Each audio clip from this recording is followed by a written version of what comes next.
2-4 दिन बाद सब कमाने में लग जाएंगे, कि 2-4 दिन बाद सब कमाने में लग जाएंगे और फिर कुछ सालों बाद सब अपने अपने ठिकाने लग जाएंगे। और 2 पैसे कमा के तुम बाप से जबान लड़ाते हो। अरे 2 पैसे कमा के तुम बाप से जबान लड़ाते हो। अरे बाप जैसा बनने में तुम्हें जमाने लग जाएंगे, बाप जैसा बनने में तुम्हें जमाने लग जाएंगे।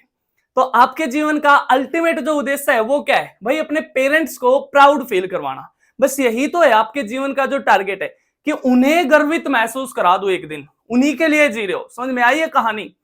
तो उनके लिए काम करो। सबसे बड़ा मोटिवेशन आपके घर की परिस्थितियां हैं, उनको बदलो। तो मैं दीपक आप सभी का दीप लर्निंग पॉइंट के इस ऑफिशियल यूट्यूब चैनल पर तहे दिल से वेलकम करता हूं। पूरी उत्साह और उमंग के साथ आप सभी का स्वागत करता हूं और फिर से हाजिर हूं आपके साथ जीएस रिवीजन की जो क्लास है उसी को आगे बढ़ाते हुए।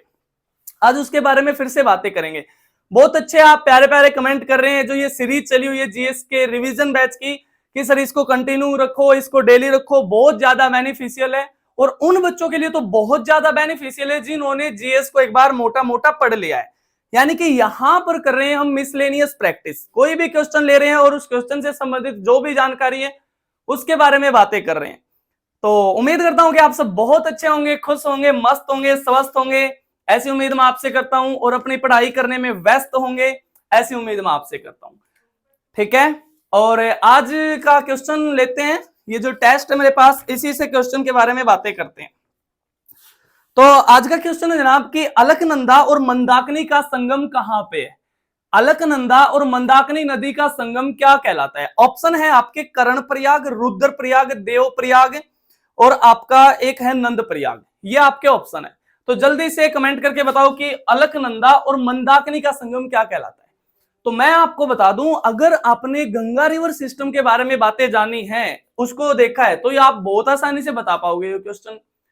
मैंने पढ़ाया था आपको गंगा रिवर सिस्टम के बारे में, तो उसमें मैंने आपको बातें बताई थी कि एक पंच प्रयाग है। देखो, प्रयाग का मतलब है जहां पर जिस शहर के अंदर 2 या 2 से अधिक नदियों का संगम है उसको प्रयाग बोलते हैं।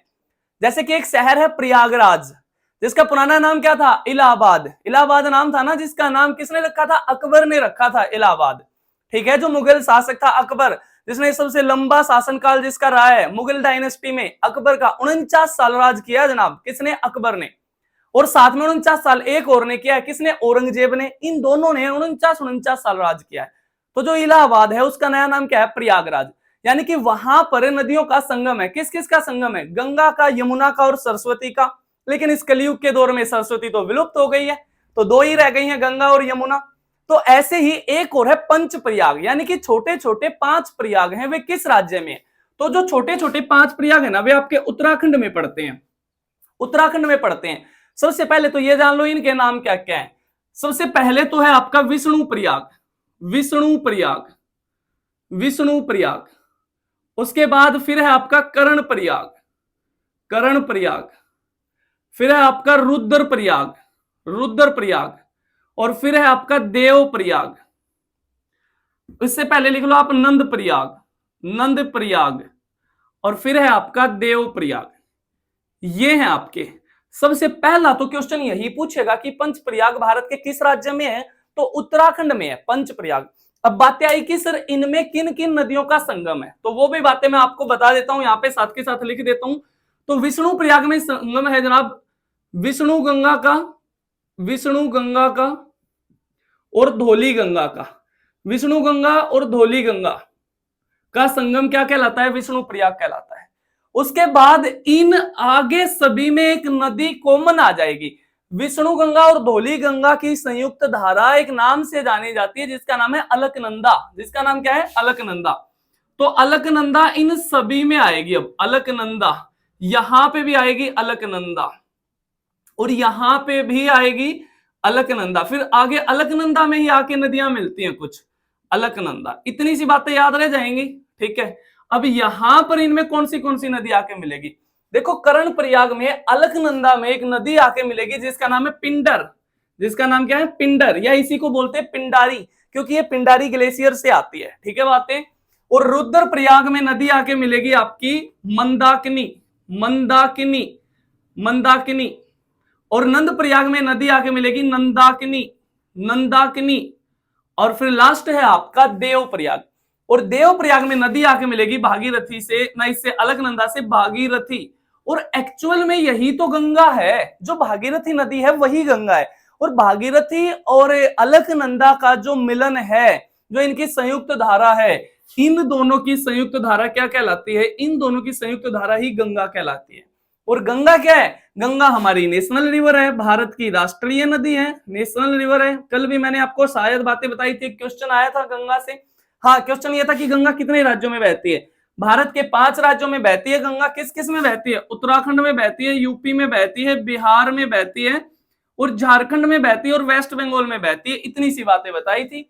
सर्वाधिक दूरी गंगा की उत्तर प्रदेश में 1000 किलोमीटर के समथिंग, और सबसे कम दूरी गंगा की झारखंड में है 15 से 20 किलोमीटर के समथिंग। इतनी सी बातें याद रखनी है आपने।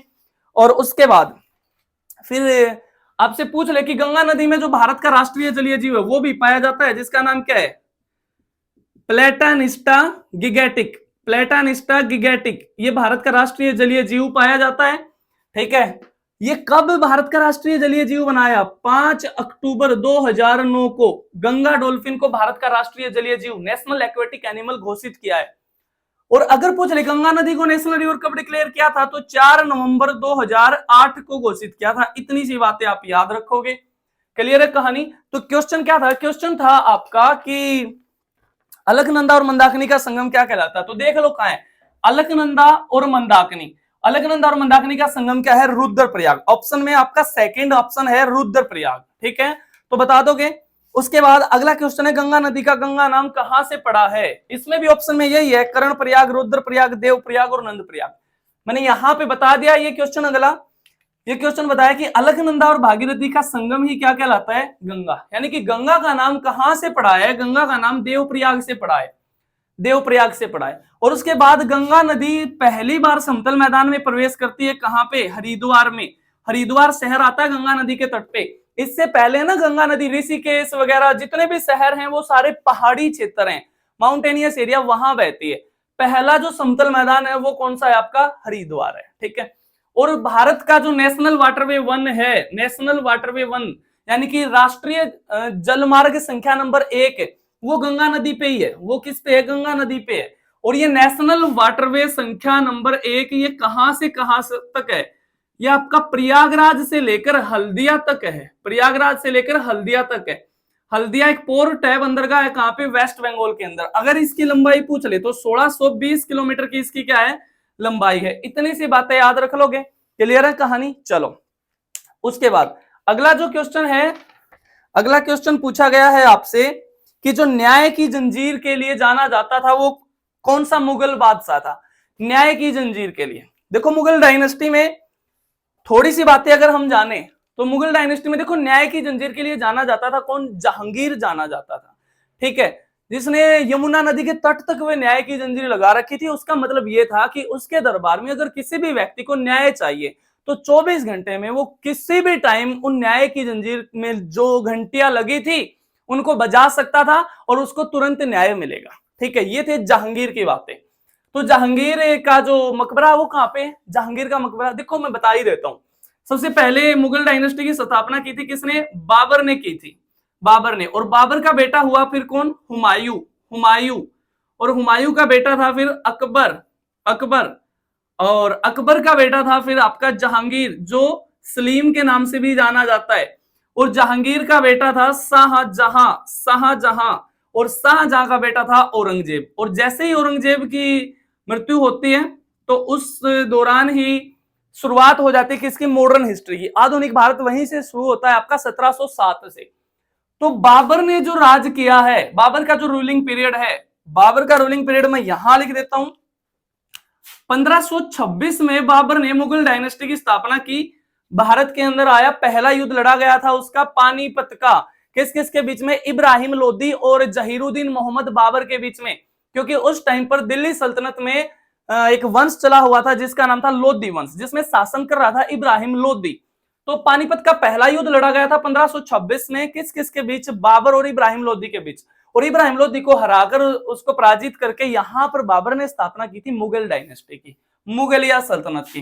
तो 1526 से लेकर 1530 तक शासन किया किसने? बाबर ने। 1530 में इसकी मृत्यु हो गई थी। और हुमायूं की मैं बातें करूं, हुमायूं ने शासन किया 1530 से लेकर 1540 तक किया है, और एक बार फिर किया है इसने 1555 से लेकर एक ही साल कुछ महीने लगभग 1556 तक। देखो यहां पर 40 से लेकर 55 तक मुगल डायनेस्टी का फिर से पतन हो गया था, और यहां पर एक व्यक्ति था जिसका नाम था फरीद खान। फरीद खान जो बिहार का शासक था, शेर खान भी जिसको बोलते थे, या जिसका नाम था शेरशाह सूरी। शेरशाह सूरी ने यहाँ पे स्थापना की थी किसकी? सूरी डायनेस्टी की स्थापना की थी। और सूरी वंश क्या था? देखो यहाँ पे लिख देता हूं मैं बातें। सूरी वंश की स्थापना की थी किसने? शेरशाह सूरी ने। शेरशाह सूरी ने, भाई वही तो शेरशाह सूरी जिसने जीटी रोड बनवाया था।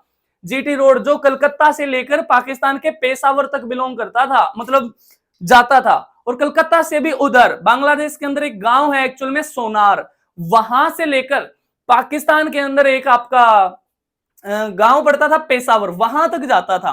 ठीक है, जिसे आजम ए मार्ग भी बोलते थे।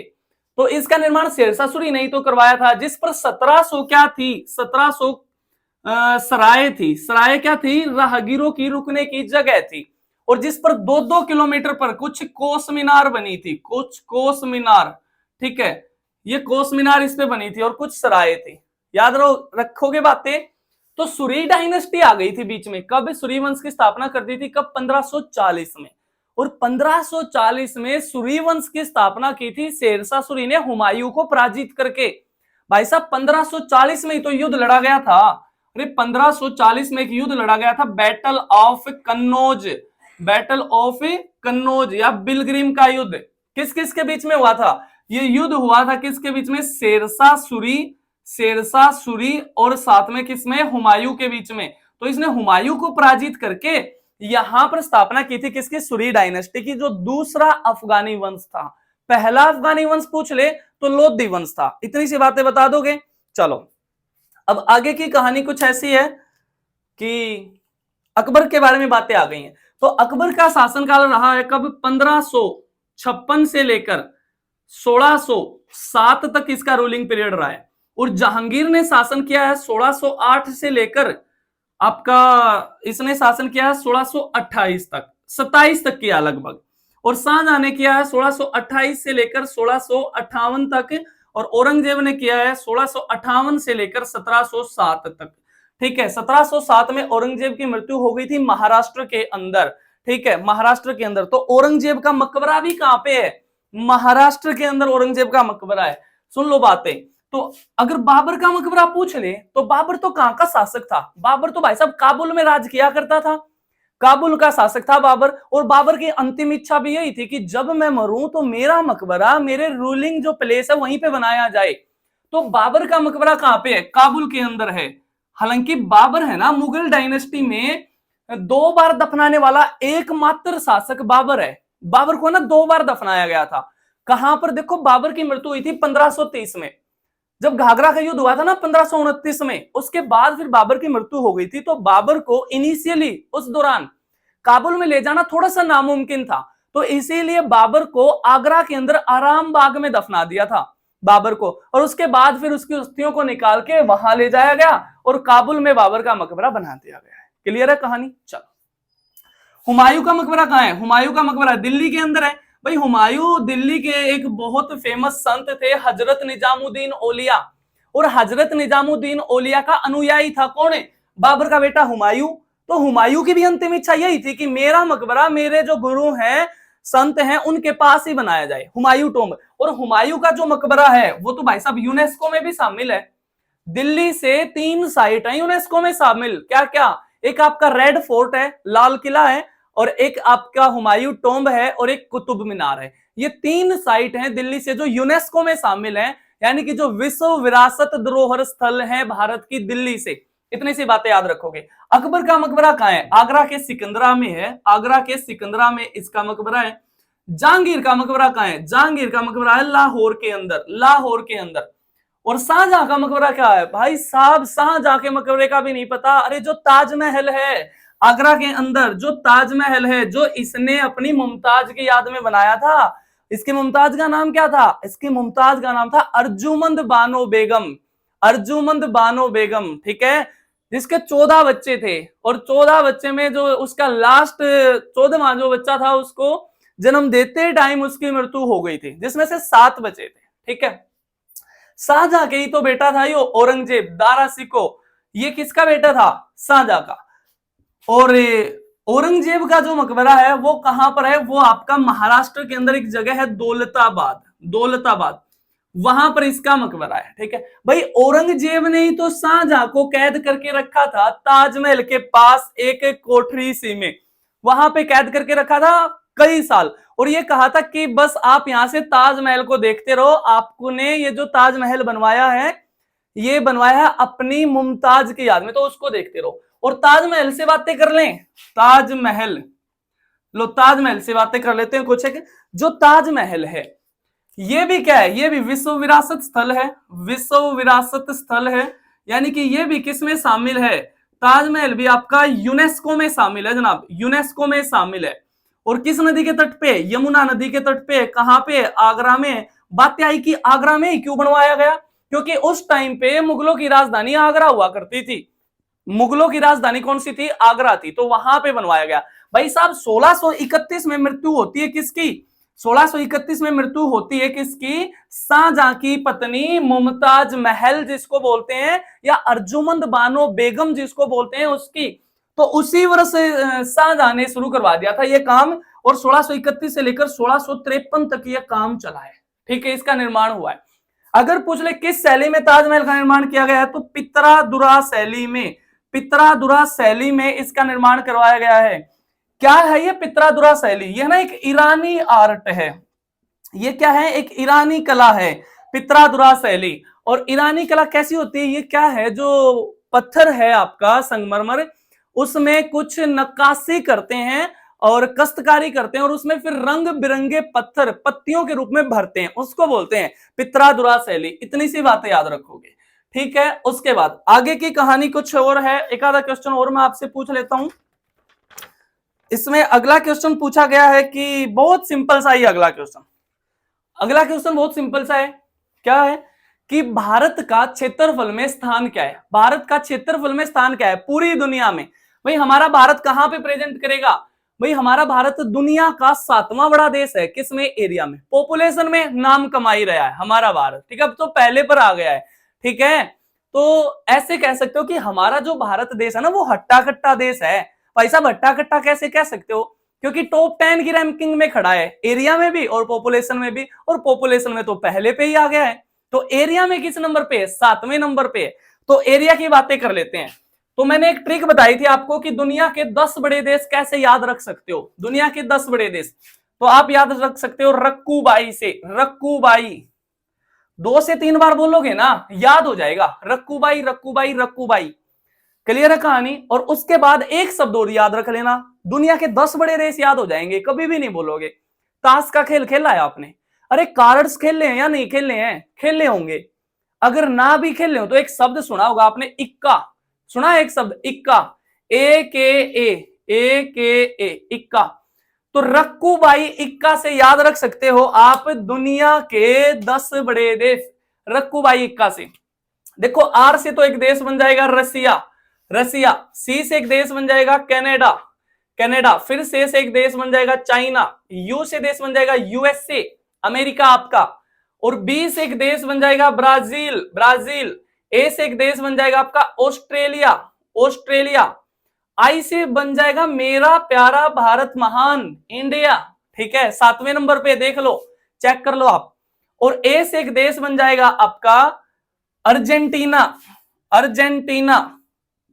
और के से एक देश बन जाएगा कजाकिस्तान, कजाकिस्तान। और ए से एक देश बन जाएगा अल्जीरिया, अल्जीरिया। इतनी सी बातें याद रखोगे तो ये हो गए दुनिया के 10 बड़े देश। आपसे पूछ ले तो बता दोगे, लेकिन आजकल ऐसे नहीं पूछ रहा दुनिया का सबसे बड़ा देश कौन सा है। रसिया भाई सबको पता है, 6ठी क्लास के बच्चे को भी पता है। आजकल आपसे पूछ लेगा कि फलाने फलाने महाद्वीप का सबसे बड़ा देश कौन सा है। आपसे पूछ लेगा कि आप बताओ नॉर्थ अमेरिका महाद्वीप का सबसे बड़ा देश कौन सा है। यानी कि यहां पर आपको इन देशों के महाद्वीप भी याद होने बहुत ज्यादा जरूरी है। तो रसिया की मैं बातें करूं तो रसिया कैसा कंट्री है? ट्रांसकॉन्टिनेंटल है। ट्रांसकॉन्टिनेंटल का मतलब है एक से अधिक महाद्वीपों में। ट्रांस का मतलब होता है पार, पार। यानी कि ये एशिया से भी पार है, और एशिया से पार है तो किस में चला गया है? ये आपका एशिया में है और यूरोप में। दो देशों में, दो महाद्वीपों में इसका विस्तार है। किसका? रसिया का। कनाडा किस महाद्वीप का देश है? नॉर्थ अमेरिका महाद्वीप का देश है। चाइना किसका है? एशिया महाद्वीप का सबसे बड़ा देश है चाइना, ठीक है। और यूएसए किसका है? यूएसए फिर से आपका नॉर्थ अमेरिका महाद्वीप का देश है। और ब्राजील साउथ अमेरिका महाद्वीप का देश है। भाई चिली है, अर्जेंटीना है, ब्राजील है, उरुग्वे है, प्रागवे है, वेनेजुएला है, ये दक्षिण अमेरिका महाद्वीप के देश हैं। टेंशन मतलब सभी महाद्वीपों के देश याद करवाऊंगा आपको, बस बने रहो साथ, ठीक है। जीएस से ना रियलिटी में प्यार हो जाएगा आपको। आई लव माई जीएस ऐसे बोलोगे आप, ऐसे ही नहीं लिखा जाता कि जीएस से प्यार हो जाएगा। हाँ प्यार ही हो जाएगा। फिर से सुन लो मेरी बातें, बस रोजाना की क्लास अटेंड किया करो और साथ में जो सीरीज चली हुई है ना वो जरूर देखा करो। यानी कि एक सीरीज चली हुई है आपकी स्टैटिक जीके की और एक चली हुई है इंडियन ज्योग्राफी की। उसमें तो जो टॉपिक लिया है उस टॉपिक के बारे में ही बातें की गई हैं। ये तो फिर भी मिसलेनियस सा रिवीजन है। ये तो जब बहुत हेल्पफुल है आपके लिए जब आपका एग्जाम आ रखा है या आपने जीएस को एक बार पढ़ लिया है। अगर आप बिल्कुल बिगिनर हैं तो आप सीरीज से जरूर जुड़िए, जो प्लेलिस्ट बनी हुई है उससे पढ़िए आप, ठीक है। उसके बाद ऑस्ट्रेलिया। ऑस्ट्रेलिया तो भाई साहब अपने आप में एक महाद्वीप है। ऑस्ट्रेलिया तो अपने आप में एक महाद्वीप है और ऑस्ट्रेलिया महाद्वीप में ना एक भी ज्वालामुखी नहीं है, ठीक है। और इंडिया किस महाद्वीप में? एशिया में। अर्जेंटीना किस महाद्वीप का देश है? अभी बताया था, साउथ अमेरिका महाद्वीप का देश है। कजाकिस्तान कैसा कंट्री है? ये भी ट्रांसकॉन्टिनेंटल है, यानी कि यूरोप में भी फैला है और एशिया में भी फैला है। इतनी सी बातें याद रख लोगे। और अल्जीरिया किस महाद्वीप का देश है? अल्जीरिया अफ्रीका महाद्वीप का देश है। किसका देश है? अफ्रीका महाद्वीप का देश है आपका। कौन सा? अल्जीरिया। इतनी सी बातें याद रख लोगे। तो अगर अब आपसे पूछ ले कि बताओ दक्षिण अमेरिका महाद्वीप का सबसे बड़ा देश, तो बता दोगे ना ब्राजील है। अफ्रीका महाद्वीप का सबसे बड़ा देश, तो बता दोगे ना अल्जीरिया है। कोई दिक्कत तो नहीं है, सिंपल सी कहानी है, ठीक है। जरूर बताया करो मेरे को कमेंट करके क्लास समझ में आ रही है या नहीं समझ में आ रही है। और साथ में ये बताया करो आप कहां से वीडियो को देख रहे हो, आपके शहर का नाम जरूर बताया करो, ठीक है। और अगर इनकी राजधानी भी आपसे पूछ ले तो बड़ी सिंपल सी कहानी है। भाई रसिया की तो राजधानी क्या है? रसिया की राजधानी है मॉस्को। मॉस्को। कनाडा की क्या है? ओटावा। ओटावा। चाइना की क्या है? बीजिंग। और बीजिंग में ही मुख्यालय किसका है? संघाई सहयोग संगठन का, संघाई कोऑपरेशन ऑर्गेनाइजेशन का मुख्यालय वहीं पे है, ठीक है, बीजिंग में। और यूएसए की राजधानी क्या है? Washington DC, District of Columbia. Brazil की राजधानी ब्राजीलिया। ऑस्ट्रेलिया की राजधानी क्या है? सिडनी। ना ना भाई साहब, गलती करके आते हैं बच्चे। ऑस्ट्रेलिया की राजधानी सिडनी लगा के आते हैं या मेलबर्न लगा के आते हैं। ये फेमस शहर है ऑस्ट्रेलिया के, लेकिन राजधानी नहीं है। ऑस्ट्रेलिया की राजधानी है कैनबरा। कैनबरा ऑस्ट्रेलिया की राजधानी, याद रखोगे। और भारत की तो भाई साहब नई दिल्ली है। और उसके बाद अर्जेंटीना की राजधानी क्या है? Buenos Aires. Buenos Aires. और कजाकिस्तान की राजधानी क्या है? नूर सुल्तान। और आपकी अल्जीरिया की राजधानी क्या है? अल्जीरियस। अल्जीरियस। इतनी सी बातें याद रखोगे। चलो अब इसकी शायद कजाकिस्तान की भी राजधानी शायद बदल गई है, अस्ताना हो गई है। एक बार चेक करना आप भी, ठीक है। कुछ खुद से भी पढ़नी होती है चीजें, ठीक है। थोड़ा सा गूगल भी कर लिया करो कुछ एक चीजों को। तो आज की क्लास यहीं तक रखते हैं और उम्मीद करता हूं आपको ये क्लास बहुत अच्छे से समझ में आई होगी।